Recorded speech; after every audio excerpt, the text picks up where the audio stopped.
It is my honor to introduce our keynote speaker today, JP Vielma is a Army veteran of 15 years. He was a staff sergeant. He was a firefighter in the Army. And it's my honor today to introduce him and have him share with you our Veterans Day message.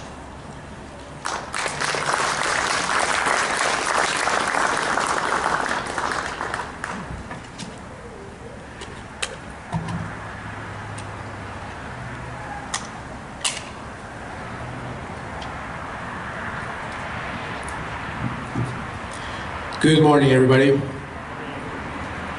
Thank you so much for having me here today. It is truly humbling to speak to you. To be clear, there's not enough words that I can say today to honor the sacrifice that every service member and veteran has made. But what I can do is share a bit about my story. Not because my story is of any particular importance, but because my experience contains experiences of serving alongside some of the most amazing men and women that I ever had the privilege of working with. In sharing with you, I hope that you can see the impact that these amazing people had on my life and continue to have today. Out of respect for the service members and veterans that serve in active duty and got to see and experience the most difficult hardships, I cannot begin to pretend to know what that was like. You see, in my 15 years of service, I had no deployments. I was never in active duty, aside from basic training and AIT, and the endless training events that I had over the years. By the time the Southern California units got to see deployments, I was in a position of leadership, and my only mission was to have soldiers ready for deployments. Despite this turn of events and not being able to see and be mobilized, I managed to walk away with invaluable experience and a strong set of values. A lot more than my original intent of being all I could be. You guys remember the Army campaign in the 90s, be all you can be. I'm aging myself a little bit, but that's okay. We all join for different reasons, but we never imagined what exactly we would be walking away with.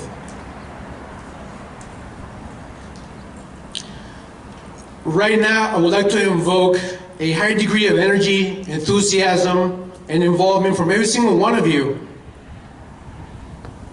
In preparing for today, I realized quickly that today is a day of celebration. It's a festive day.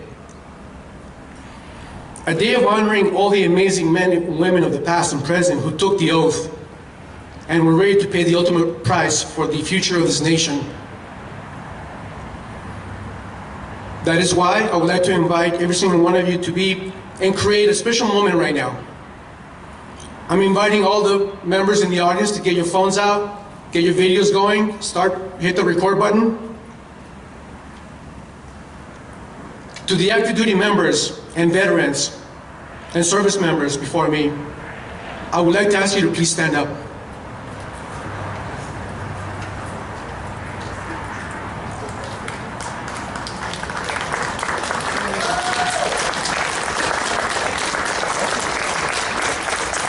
Please remain standing. To the audience, I have a little secret. Service members, we don't like attention. We don't. That is not why we joined. We joined for many other reasons. Attention was not one of them. To you, the service members and veterans,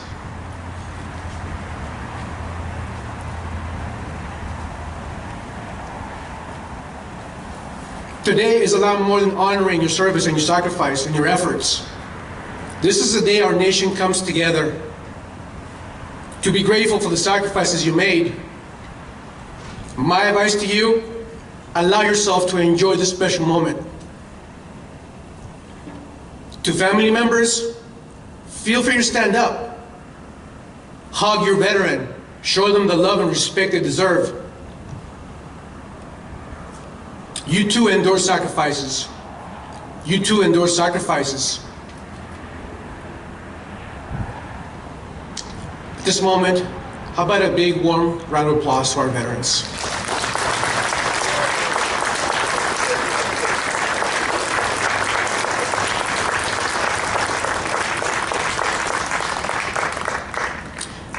I would like now to recognize another special group.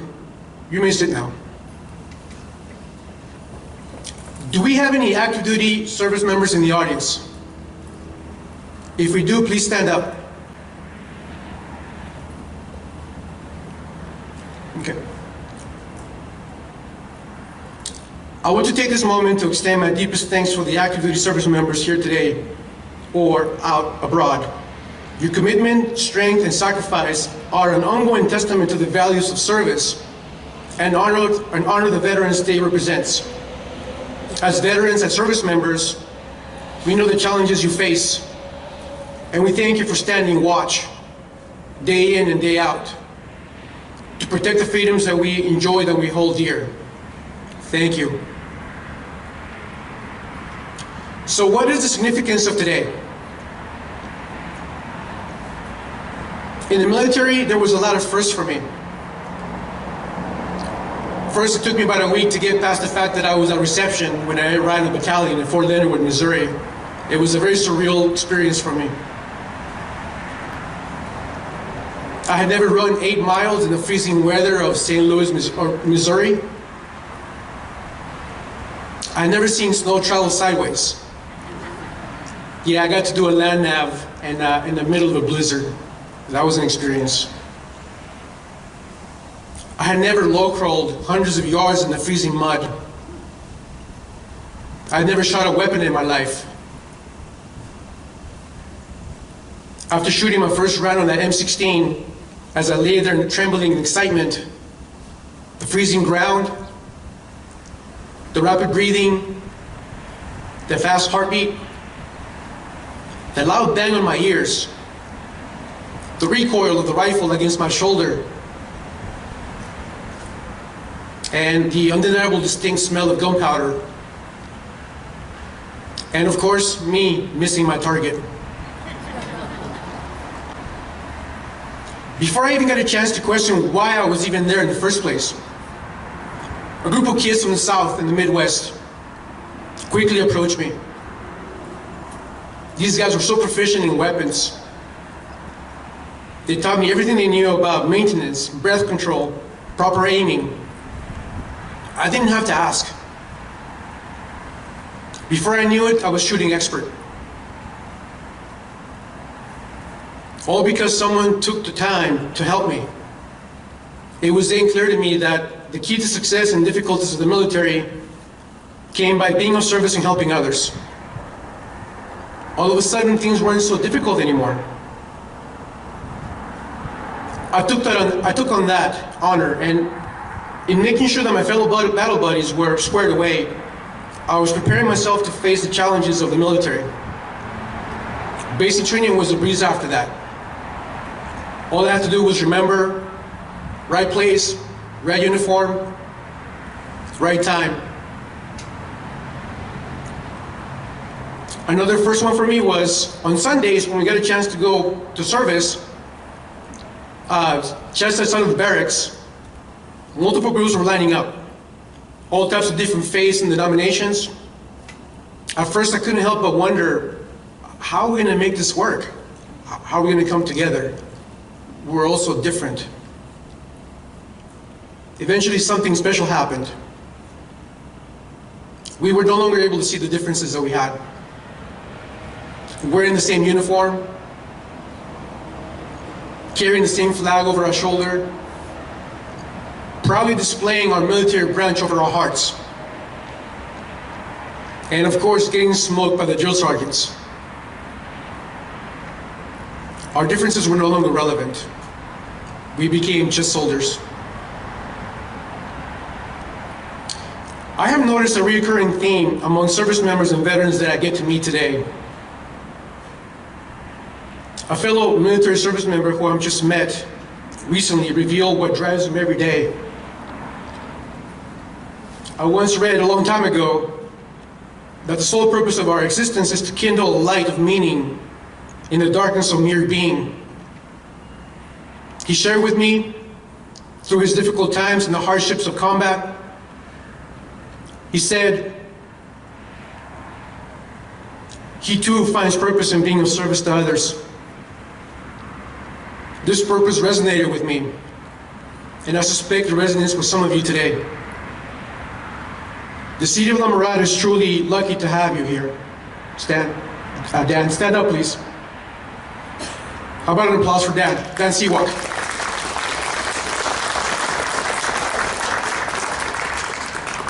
We appreciate what you do here. And that is the core message of today, that I bring today. I deeply believe that we can find success in life by being simply adding value to the people around us, our peers, our families, our loved ones.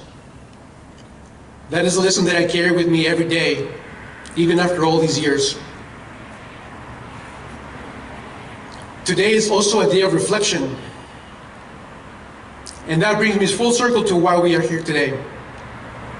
In honoring those that have won the uniform, I cannot help but to reflect on the brave men and women that I got to serve with. To those that served before me, to those that are serving today, and to those that made the ultimate sacrifice. That is why I'm comfortable enough to share with you a belief that I have, and that's with regards to the act of kneeling. You see, kneeling is about surrendering, not because we're weak, but because we're strong. And that's an act of getting out of our own ways. And that's the way to look inside to find the answers that we seek. And it's also an act of honoring the fallen.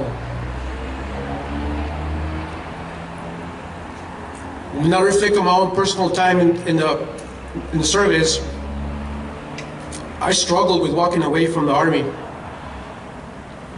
In making that decision, I knew that I would be leaving a void in my spirit. I contemplated that I might lose my sense of direction. Not having a direct sense of duty could be difficult to face.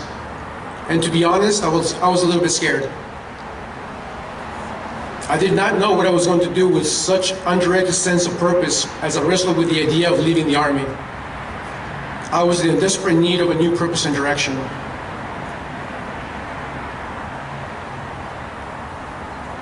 I was fortunate enough to have been placed in positions of leadership early in my military career. For that, I'm very grateful. It is in these situations where we are truly tested as leaders. You see, I only care about performance. I only care about the unit's success. Yes, the mission comes first, but I was failing to see the individual soldiers for who they truly were. In being transparent, I was proud of my squad's performance, but underneath the layer, I knew something was missing. Then I realized that I had some growing up to do. Eventually it became clear.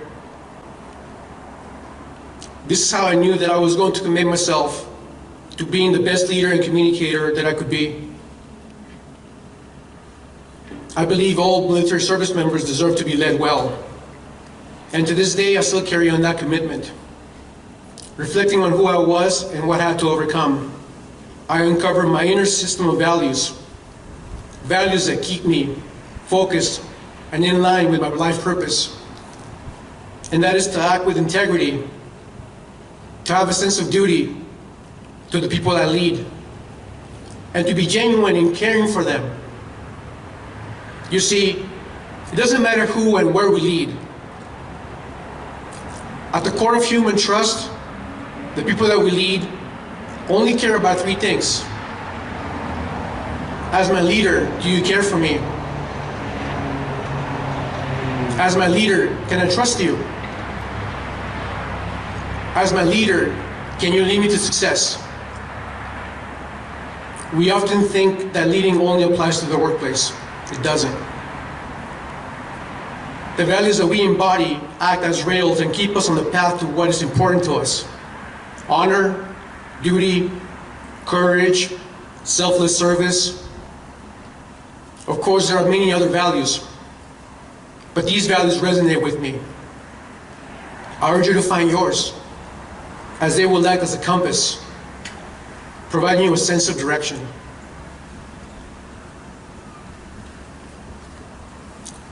Let's honor the sacrifices, the unseen sacrifices.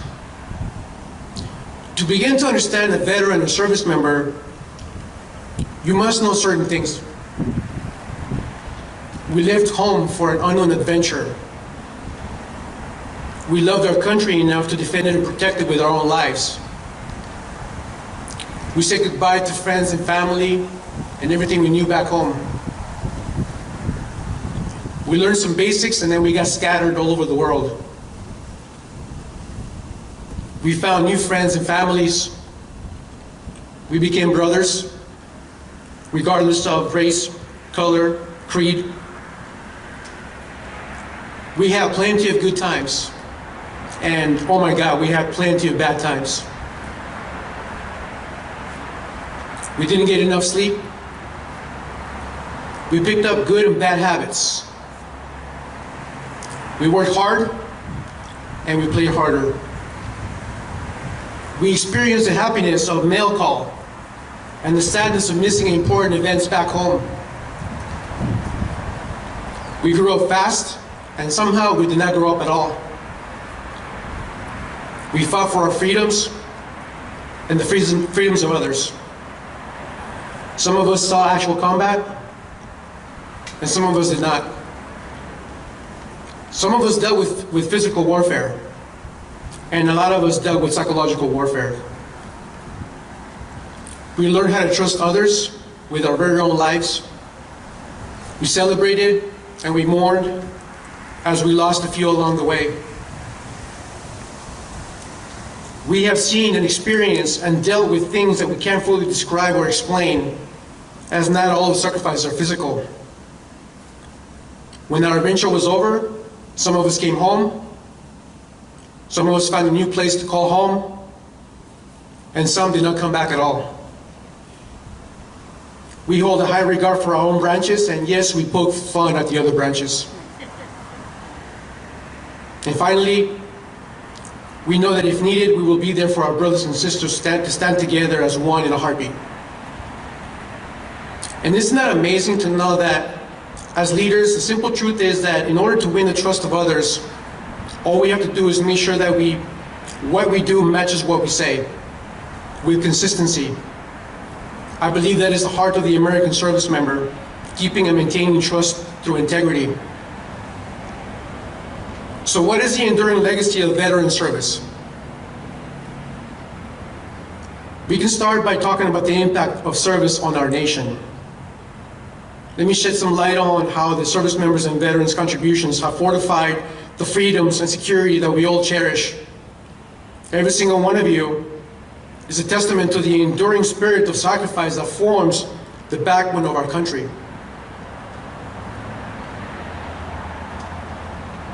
I have a note about the continuing to serve after the military. It is because that I have lived and shared this experience with you, my fellow service members, that I know we all carry the values learned from the military to our civilian lives. We are leaders, mentors, and advocates in our communities. I haven't mentioned it yet, but in the DoD Fire Service, all branches go to AIT, the Fire Academy, together. I had the privilege of going to AIT at Goodfellow Air Force Base in San Angelo, Texas. My class was composed of 5 soldiers, 6 Marines, 6 airmen, and 1 sailor. I'm actually proud to say that 2 of my best buddies are actually Marines. Hoorah! Let me tell you a little bit about them. The first one, Sergeant Tug. This guy was the type of guy who was always smiling, have the most contagious positive attitude, always being the first going into the training events, no matter how difficult or impossible they seem. His positive attitude made the rest of us feel at ease and confident that we could make it through. He was just a squared away Marine. He inspires me to be the best today. He's a father of 2 wonderful children. His wife is currently battling breast cancer. I stay in touch with him, and he knows that all he has to do is ask, and I'll be there in a heartbeat. But even through this difficult time, his positive attitude continues to lead all of us. We just know that everything's going to be okay. Every day I continue to strive to model after him, the leader, the family man. I'm truly fortunate to call him my friend. My other buddy, Sergeant Ivan Vasilev, Recon Marine. A husband, a father of 2 wonderful children. I've seen him face the difficulties of PTSD stemming from his time in Afghanistan. But like any other veteran, he has found purpose leading a Fortune 500 company as a corporate trainer and general manager. To this day, we help each other by holding each other accountable as men of purpose, as men of value. We hold the highest regard for each other, and we hold each other to a high standard. Again, I'm fortunate to have him in my life. He lives in the same town that I do. I consider him family. Point being is, I am now committed to helping my fellow service members and veterans to find careers. I'm motivated to be a person of influence in my community. I find purpose in adding value to my speaking and teaching about leadership and effective communication. I know this is my life purpose. And that was the answer to my life after the Army. I have a call to action. To everyone here, I'm going to encourage you to continue to show gratitude to the veterans and active service members beyond this day. A simple thank you. Listen to our stories. Support veteran organizations such as the VFW Post 9148 here in beautiful La Mirada. In fact, I encourage you to go pay them a little visit. They have a lot of events planned throughout the week, and they have a little museum to honor the heroes of the past. It is truly unique. To my fellow service members and veterans, now more than ever, our communities are in need of leaders. What can you do? The answer is really up to you. Every single one of you has a unique story, a unique set of skills, and a unique message. I urge you to find it and share it, right? Selfless service. Not sharing is selfish. Please find a way to have an impact on the people around you. I have to do a quick note about advocating for veterans' needs. Supporting our veterans also means advocating for their needs. So, to the officials in the audience, whether in the form of access to healthcare, employment, or mental health support, there's always something that can be done. To my fellow service members and veterans, if you're having a difficult time or facing a personal challenge, there are things you can do. It is perfectly fine to ask for help. You know, life does not come with a user's guide. Often we place the pressure of knowing everything on our shoulders. But guess what? That is not always possible. There are prepared individuals that come in the form of counselors, coaches, guides, clergy, all ready to provide us the tools to continue on our paths. It is okay to ask for help. I personally seek counseling from time to time. Trust me, it gets easier, and it's okay to not have all the answers. And again, to the government officials in the audience, please help us find meaningful ways to give back to those who have served and sacrificed. In closing, and a final reflection, I have a final thank you.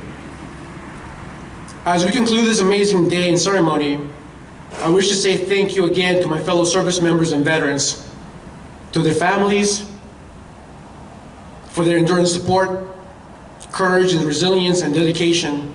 It made a big difference.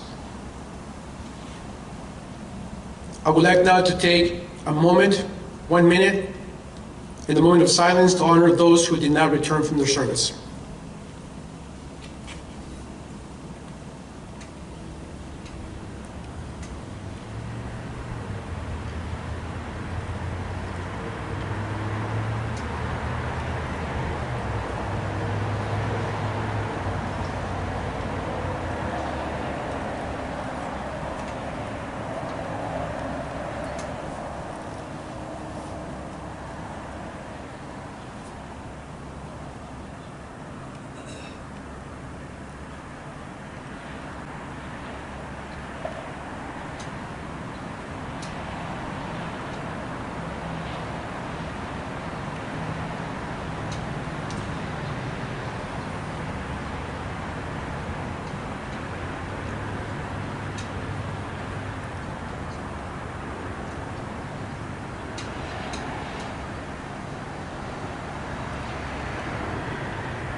Thank you.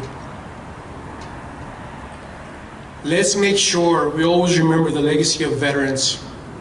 When we wake up in the morning, let's practice gratitude for the freedoms we enjoy, for our ability to pursue the things we desire because we know and we believe deep down inside that they will make us happy. Let's live a life of principle and worthy of their efforts. That is the mark of a great nation. Yes, together, we got some work to do, but it's all up to every single one of us to make that difference. Although Veterans Day is a single day, the gratitude and respect for them should be lifelong. Let me finish with a quote. Americans should always honor our veterans. At this moment, we especially need the example of their character, and we need a new generation to set examples of its own. Examples in service and sacrifice and courage. These veterans have shaped our history, and with their values, your generation will help it guide our future. George W. Bush. God bless the United States of America. Thank you.